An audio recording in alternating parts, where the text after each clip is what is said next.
All right, so we have an image. Again, this is the reason why I chose this image is because she has some really detailed hair. It's very kind of frizzy, and it would be very difficult to cut this out with an eraser tool or any other kind of tool like that. Um, my magnetic lasso, it's not going to get these individual hairs, perfectly. Like, where do you kind of start with that? Um, your magic wand tool, you're gonna get what you want, and I just deleted what I had selected. But you're gonna leave kind of like these messy edges, and um, it's just not gonna be right. So um, what I want to do is show you how one would cut this thing out while maintaining uh, the hair, the detail of the hair, to make it look realistic. So the first step is what we're going to do is unlock this background layer, because at the end of the day we're going to want to separate her from the background. So I'm going to unlock this. It's going to name that layer 0 for me. And I'm going to go into my channels menu. This is because what I want to do is look at these individual channels, red, green, and blue. What this means really is that red pixels, green pixels, and blue pixels will display as black in the channel separator, which is the menu where I'm in now.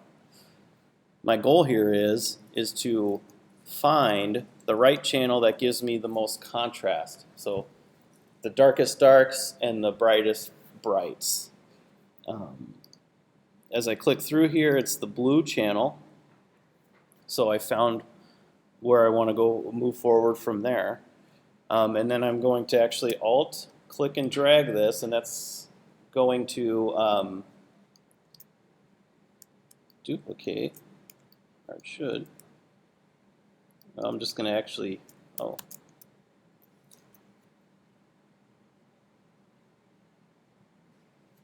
have that selected. Oh, all right, I'll just, actually what I'm going to do, what I did there was I just control clicked the blue channel and then I hit duplicate channel. For some reason it didn't let me alt click, which is kind of strange. So I have the blue channel then selected by control clicking the blue channel and selecting this duplicate channel. And so what I'll do then is just turn this duplicate channel on and then turn this old blue channel off. And so now it's just calling it blue copy, which is fine. It doesn't really matter kind of what it's called there. And then so what I want to do next is actually make some adjustments to this blue channel, because what you want to do is actually boost the contrast even more than it already is, to make sure that you're, what we're eventually going to do is select the darks, and then we're going to have that selected so we can separate it from the white, the brights. So I have that channel selected. And then I'm going to go up to image adjustments and levels. And if you remember, the levels palette allows me to take these sliders and kind of increase the darks. If you will, here's a real extreme example of what it's doing. But I'm just increasing it ever so slightly so I can create like more contrast in this image. And at the end of the day, this is going to help my selection. So I'm increasing the brights to, okay. So then I'll hit OK there. Now I'm going to, with this channel still selected, I'm going to hit this button down here. And as I roll over it, it should say load channel as selection. And so once it's really hard to read on that screen, but once I click that, you can see that it's actually selecting all of the darks and then all of the whites. It's kind of got them separated. So really using selection based on color contrast. So when I go back to layers then, I'm still looking like it's black and white. So I select the layers tab up here and I hit this layer icon over here. And so now I'm back to my color, full color image with my selection still maintained in here. So then what you want to do is go down in this menu, and right here is my layer, or my add layer mask icon. And so what's going to happen is I'm going to click this, and then it's going to create a layer mask. So it's going to create this little additional icon next to this original one, and then so this is my mask layer. So what I'm doing then is masking out everything that's deselected from where we started in the channels menu, and then unmasking or maintaining, if you will, what was selected in my original selection. We want to cut her out of the background. We don't want to keep the background and have her removed. So I got to actually make an adjustment here. So if I click this, and then oh, that's right. So I select this now. So what you can see here too, actually, is I can go back and forth between these two thumbnails. So this is my mask, the invisible thing that you're not seeing, and then this is like my original image. So I'm going to click on this thumbnail for the mask, and I can inverse the selection without even seeing my little marching ants or anything. It just knows that I can inverse my mask. So then I go to, let me see, I think it's select. Oh, 1 second here. Well, it's not letting me do that. Oh. Well, bear with me once. Oh, yeah. Okay. Go back here.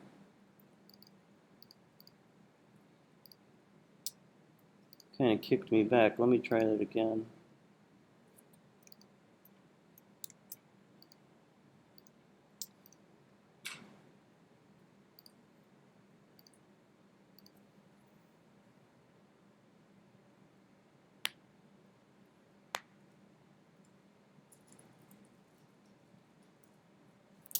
I actually want to,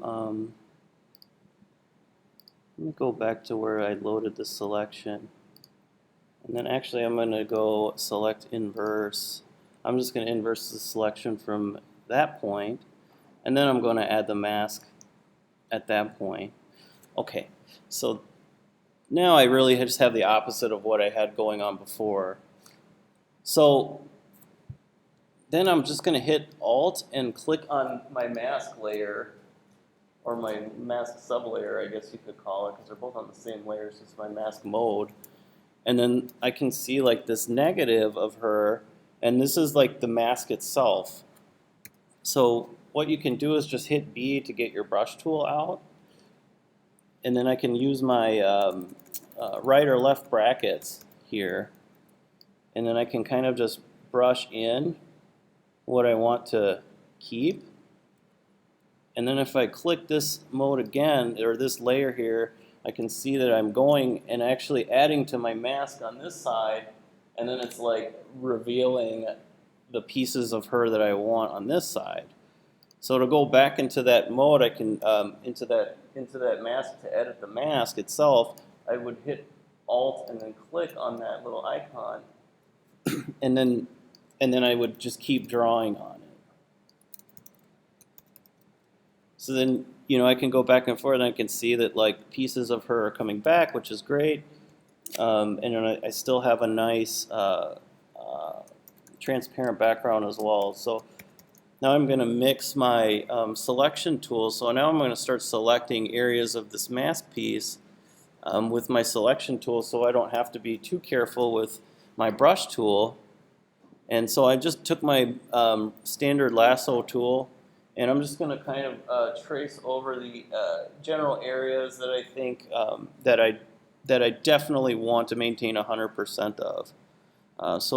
I made that little selection with the lasso tool, and I'm going to hit Shift to show my little plus sign in the lasso that's going to add more to it.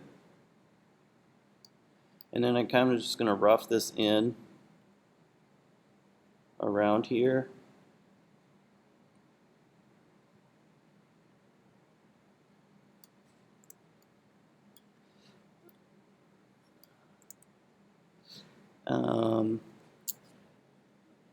Let me just press B for my brush again, and I'll just make it really huge. And you just this helps kind of brush it in without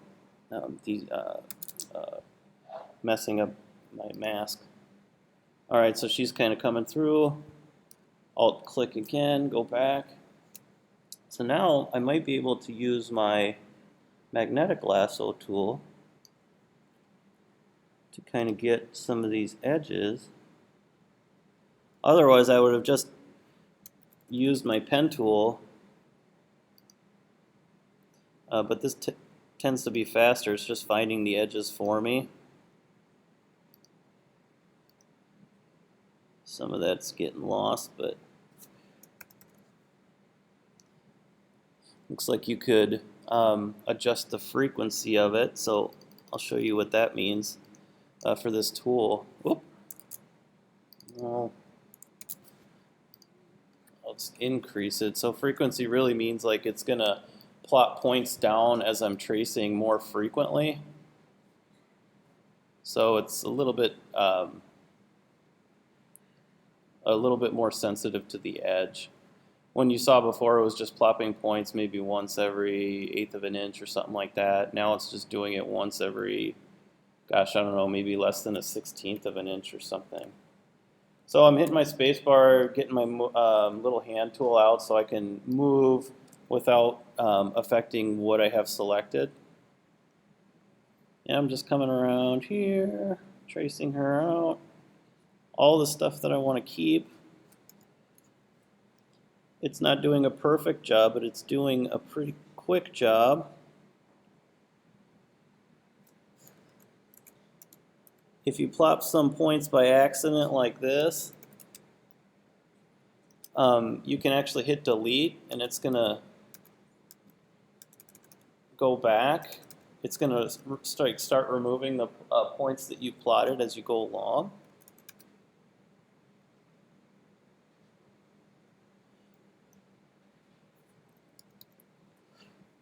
So coming around here.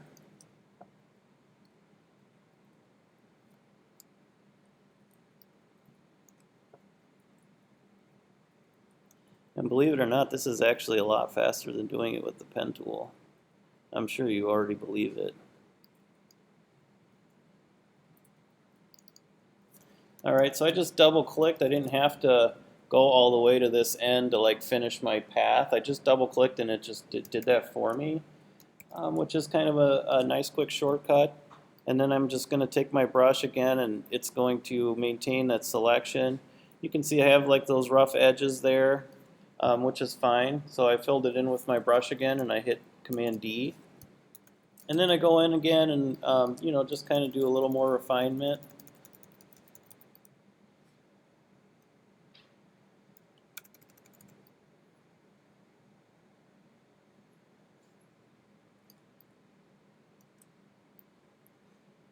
Just to finish up this rough edge that the magnetic lasso kind of created for me.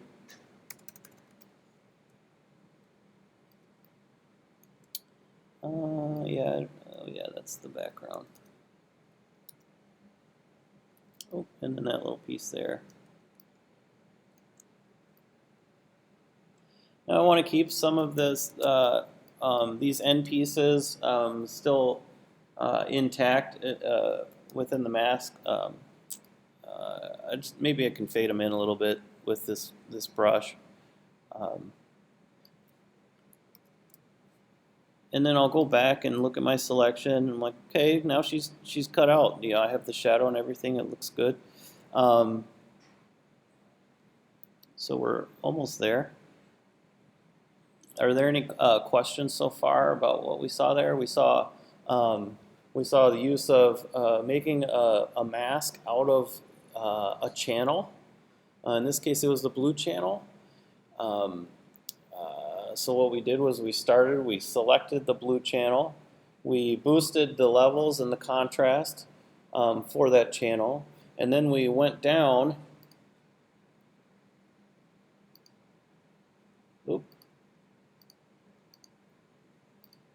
And then we went down and we hit this load channel as selection button, and that selected all of the light pixels in the channel. And then we went back to our layer here, and then we had our layer here. We didn't have this mask on yet, but then we did our invert selection. So we inverted from selecting the background pixels or the light pixels to the dark pixels. And then we created that layer mask by just hitting this Add Layer Mask button.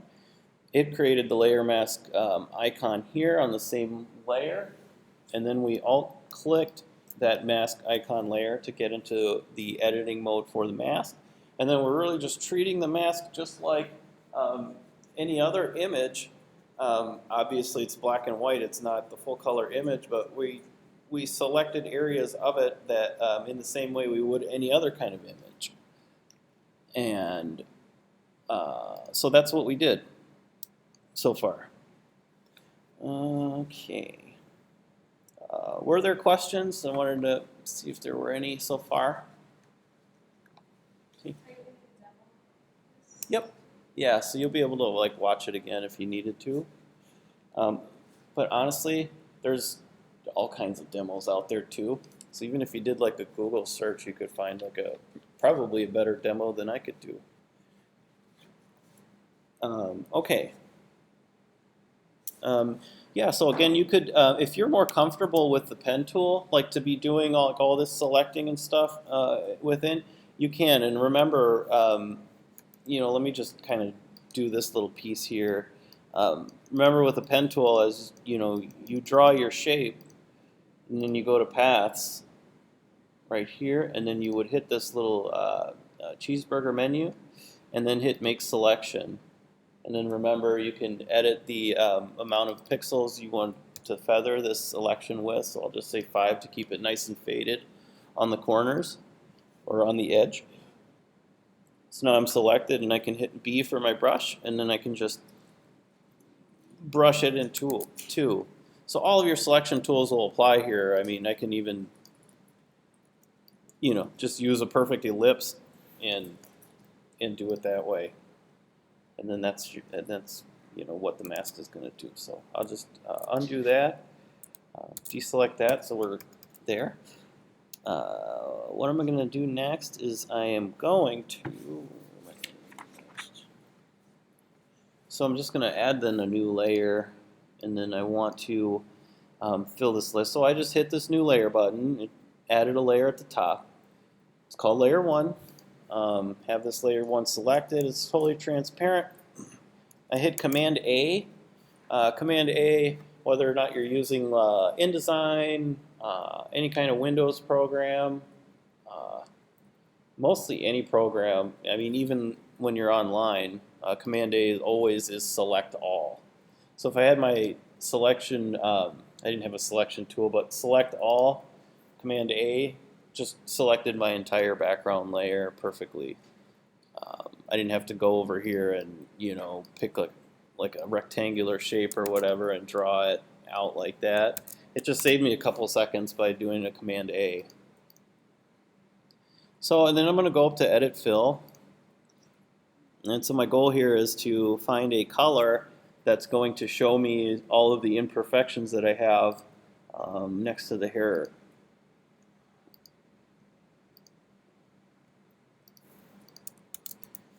So this is as good as it gets at this point with the hair. So it's obviously, the edge is obviously kind of Photoshop looking. it's got like this haze to it.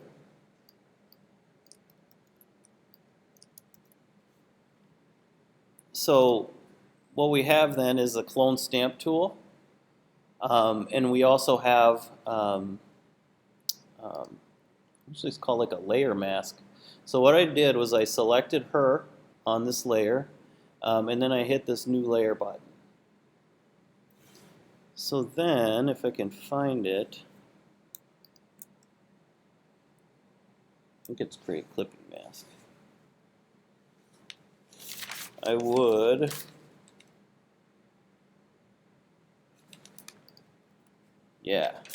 So what I did with this new, I just undid everything.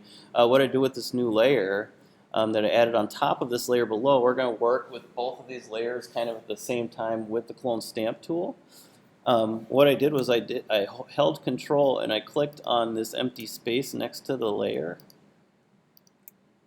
See, I get two options. If I Control click the thumbnail, I get all of these options. But if I click outside of the thumbnail in the layer area and do a Control click there, I can have this option, which is create clipping mask. So that's that. So my clipping mask really is creating a mask of the layer beneath it, meaning that if I use my clone stamp tool and copy and paste something from here and here, from here to here or whatever, it's not going to copy here in the area that this layer beneath layer 2 is not present. So I'll just kind of show you what that means. So I have this mask selected here. I'm going to go press S for my stamp tool, my clone stamp tool. Then what I'm going to do is, bless you, under this sample area, you can select all layers, so you can clone stamp all of the layers in this composition, the current layer and below, current layer being this layer 2 that I have, or I can select just the current layer.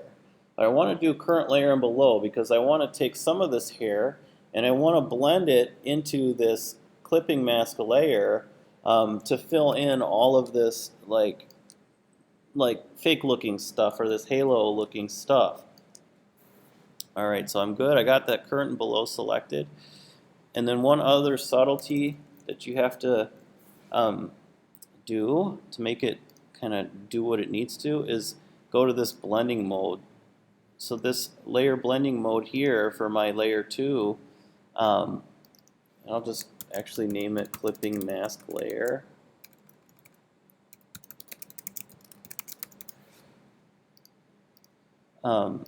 Is what I do is hit darken. So this is going to layer what I'm clone stamping from the lady layer up into the clipping mask layer, but then darken it, meaning it's going to bring, it's going to blend in with the background so that these lighter parts on the hair are going to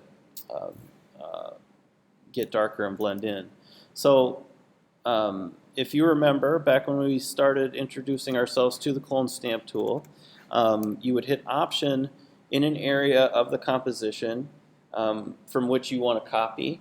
So I have my target symbol on, and I hit, and I'm holding Option to get my target symbol on with the clone stamp tool. I click my area that I want to duplicate, and then I come on over, and then I just kind of click and draw it in. So, so what I do typically for this is I kind of start really far away from the hair edges, as far as like where I take my sample for the clone stamp, and then I just brush it in little by little. And it's probably smart for me to actually go up here and affect the opacity too, because maybe I don't want it to be so stark like that. So I just put my opacity for the clone stamp to 50%.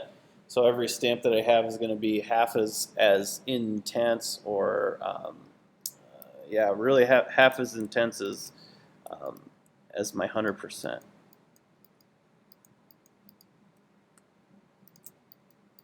So that's what I do with the rest of the hair.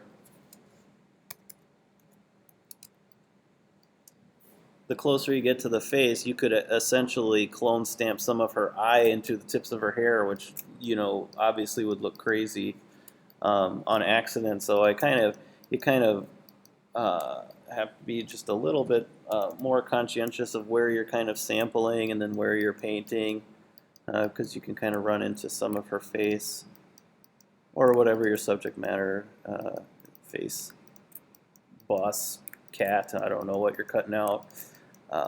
It just, whatever it is. Okay. And then, yeah, here especially, it just looks really kind of strange around this area, where it just looks like, you know, a halo edge. So just, you know, get this thing real small and just take a little bit more time on these pieces here, just to kind of get rid of that halo edge, make it look like she's perfectly, or at least almost perfectly cut out.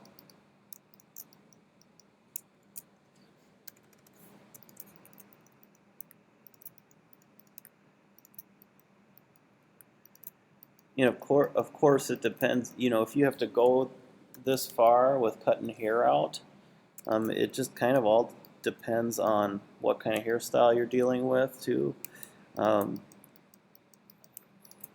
So really I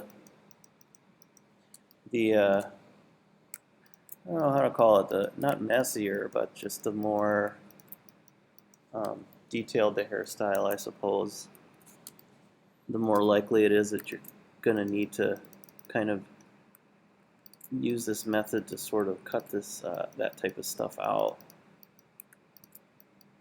You know, of course, if you're working with someone with like a very short haircut or something that's very, like, I don't know, like really gelled and solid, or pulled back ponytail or something like that, you'll probably just use the pen tool and just cut it out and then be done with it.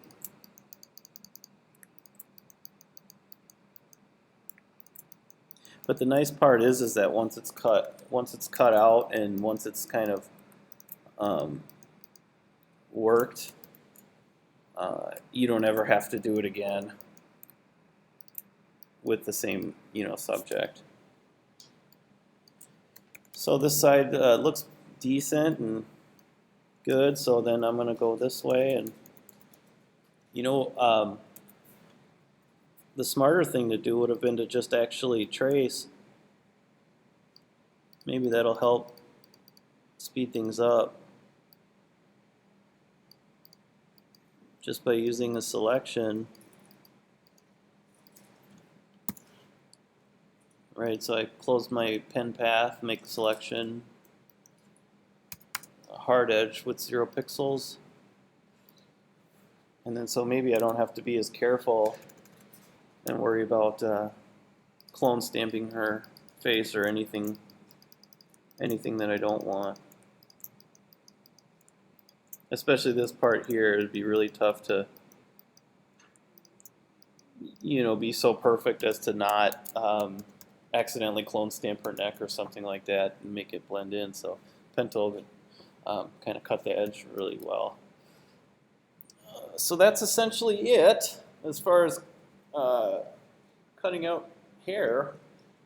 Are there any questions so far on that? I'll put this online and you'll be able to see it again, because I even need to watch it every once in a while too, just to refresh myself on it. But it really uses a lot of concepts in Photoshop together, and it's mostly about selecting, which is great. So that's pretty much the key for Photoshop. Well, here I did a little piece that I got kind of messed up there. Let's, there, looks a little bit better. Okay, so then let me just do a save as real quick. Desktop. Baby. Okay. Now I'm going to take this background And this background's good because it's not a solid color, and I probably, with a background like this, would not have had to necessarily be so careful in cutting her hair out because it's a little bit dark. It's kind of closer to the tones of her hair. Um, but that's why I kind of use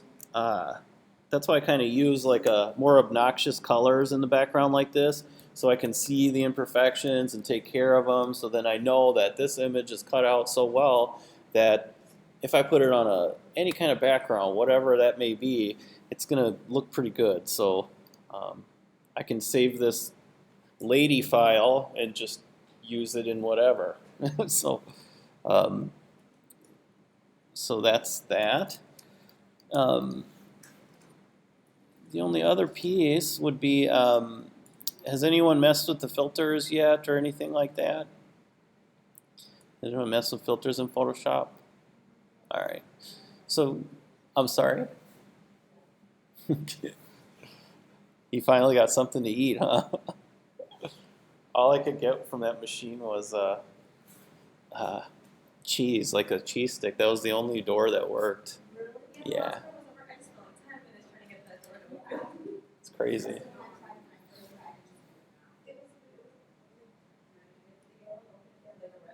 Yeah, yeah. It's frustrating. Yeah, the machine they had before was a lot better. I mean, it was just you know, yeah, it was like the honor system, which is, yeah. Well, anyway, so I went up to filter, and then I hit, I had this layer selected here, this background, and I went up to filter and then filter gallery. And I think we went over all of these filters before, pretty much last time, but the ones that maintain the color of the original image are these artistic and brushstroke filters. Obviously, these others are going to, convert it to like a one color, I guess, which looks kind of pretty bad. Um, depending on what you want to do, there's the previous instructor that taught this course.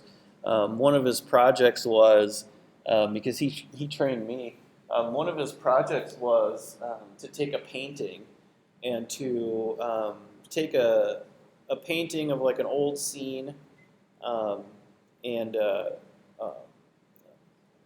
take a new contemporary object, like say a Lego man, and uh, merge that together into the painting image and adjust the filter so it looked like it was part of the painting or being painted in, um, which is kind of cool. So the students in that course would just come into this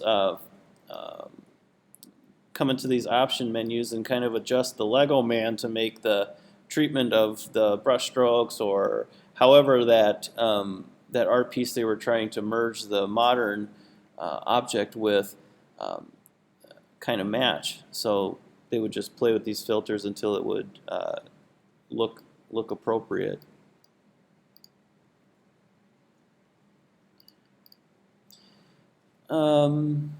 Yeah, so that's pretty much it for that one. So this is kind of like this is like a Hobbit image or something. So, are any questions?